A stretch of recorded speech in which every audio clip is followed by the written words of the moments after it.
Topic of claim really is based on marijuana, and that marijuana is a lot safer than its synthetic alternative, which is known as a K2 to scientists, and on the streets is known as spice. Now with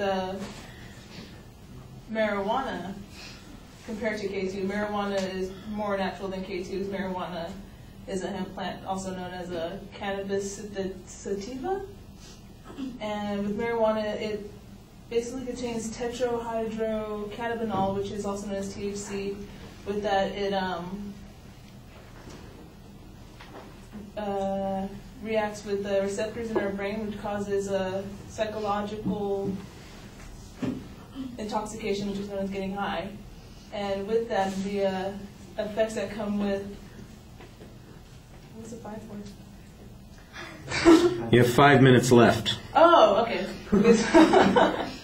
So with that, like, different effects that come from marijuana are rapid heartbeats, increased blood pressure, increased rate of breathing, red eyes, cotton mouth, like dry mouth. There's increase in appetite, also known as the munchies. There's slow reaction time, also with the just certain short-term psychological effects, such as paranoia, anxiety and depression, and short-term memory loss for some people. Now with K2, it's a lot different. What K2 is, it's plant matter pretty much shredded up and mixed with chemical additives to try to get the same effect as THC with marijuana. But the difference with K2 is that its effects are pretty much unknown. That's why it's a little dangerous. Most of the reason is because it's the DEA. What they try doing is they try making spice illegal.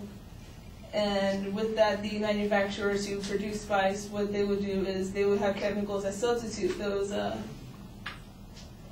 chemicals that would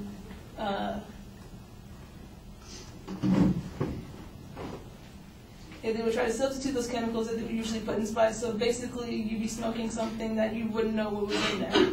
And also, they put different amounts of chemicals in each batch of spice, so you don't know how much of the chemicals you're consuming with each batch. With that, there's different cases, and they can't really put together certain statistics or to show what effects actually come from spice. Now, with marijuana and spice, the only pretty big negative effects that would come from both of them is the increased risk of lung cancer from smoking it. And yeah, with marijuana, though, there are other benefits, such as, well, decreased crime if it was legal. If marijuana was legalized. Then there's also less harm to others, which will come from the decreased crime. And then there's government funding, like say with the prohibition in alcoholism, like in the 1920s. People kept claiming that if the mafia, or if alcohol was legal, then the government could take control of that and make funds from it. The same thing would possibly come from marijuana if marijuana was also legal. Another thing that came from, or another benefit of marijuana if it was also legal compared to K2 is it would help those who need it. With medical marijuana, there are medical marijuana dispensaries throughout several states in the country because it's legal in some states, but federally it's illegal. So the DEA has the rights, once it receives a warrant, to actually shut those down, which makes it hard for people who need marijuana to actually get their hands on it.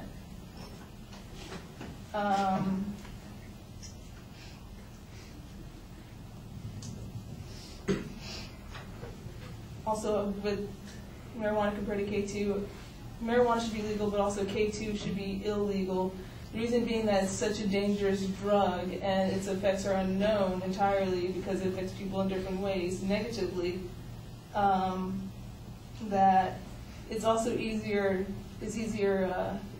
accessible because it's a lot cheaper and it's legal. Yeah, that's it.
Right, Arnesha, I think that the problem here is that K2 and marijuana are being compared to each other, and they both have a similar status of legality, although there apparently is some question about K2 because of the way it is composed or put together or made. And you're trying to make this comparison, but it really, you've got four different arguments that you're dealing with here, including whether or not legalization of marijuana would produce a greater benefit, whether or not stronger laws are needed on K2, how much safer marijuana is than K2, and what additional benefits marijuana has over K2. And I'm still not sure that any of them are really competing with each other. On some of the points, I'm not sure that there's any dispute. I haven't heard anybody make any positive statements about K2. I don't know anything about K2. This is the first time, I've got to be honest, that I've been hearing about K2 as a drug that's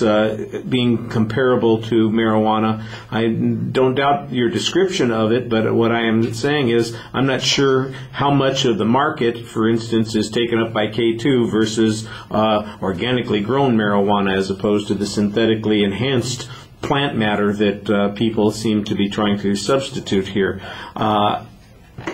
So some background information about how popular, how widely used the product is, I think might help create a little bit clear idea of why there's a controversy on this. And again, I don't know that anybody's making any argument that K2 is as safe or safer, except maybe the people who are selling it. Like I said, maybe that's where there's some argument here.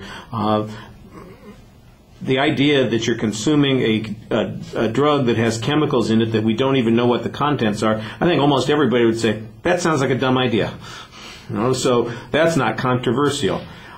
Then you get off on the tangent about marijuana being legalized, and now the argument isn't really a comparison between marijuana and K2, it's a comparison between marijuana's legalization status and what benefits that might potentially have. But again, we're not doing a comparison to K2 anymore, we're doing a comparison to the current status. I didn't hear any source citations, I didn't hear any evidence being presented on this. I got some background information. It needs to be a little bit more in depth and it needs to be organized more. I just think that you haven't really found where the dispute is on this subject. I think you'd been better off picking one of these two subjects and making a clearer statement about it than trying to continue the comparison between the two, which doesn't really seem like there's much there. Maybe there is, but I didn't see it in your argument.